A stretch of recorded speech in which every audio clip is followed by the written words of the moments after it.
প্রতিষ্ঠিত হয় এবং সেই পুস্তক মেলায় বাংলাদেশের পক্ষ থেকে বাংলাদেশ সরকার সংস্কৃতি বিষয়ক মন্ত্রণালয় অংশগ্রহণ করে। সরকারি বেসরকারি অনেক পুস্তক ব্যবসায়ী প্রকাশক সেই মেলায় অংশ নেয়।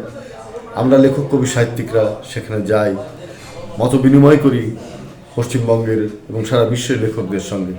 এটা একটা আনন্দের উৎসব হিসেবে আমরা নিয়েছিলাম। কিন্তু সাম্প্রতিককালে বাংলাদেশ সরকারের মন্ত্রণালয়ের সঙ্গে কী কারণে জানি না সম্পর্কটি স্থাপিত হয়নি এবং এবার বাংলাদেশ কলকাতা বইমেলায় অংশ নেয়নি। আমরা জানি যে অসংখ্যবার বাংলাদেশ থিম কান্ট্রি হিসাবে বিবেচিত হয়েছে এবং সেখানে বাংলাদেশের অসংখ্য অনন্য স্থাপনাগুলো স্থান পেয়েছে। আমাদের লেখকদের বই সেখানে বিক্রি হয়েছে। আমরা লেখকদের সঙ্গে মত বিনিময় করেছি। ইউবি অডিটোরিয়াম সহ সেখানকার সমস্ত অডিটোরিয়ামগুলোতে আমাদের অনুষ্ঠান হতো, আমরা সেখানে অংশ নিতাম।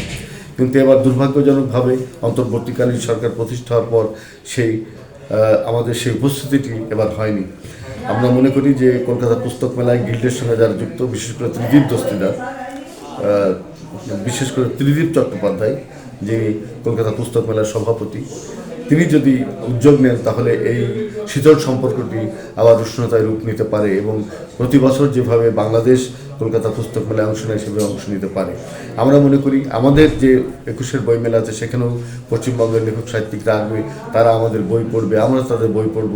এই তো পারস্পরিক সম্পর্ক। একটি প্রতিবেশীর সঙ্গে আরেকটি প্রতিবেশীর সম্পর্কের উন্নয়ন না ঘটলে কখনো সংস্কৃতির বিকাশ হয় না, অর্থনৈতিক বিকাশ হয় না এবং আমাদের যে শান্তি, সে শান্তি চিরস্থায়ী হয় না।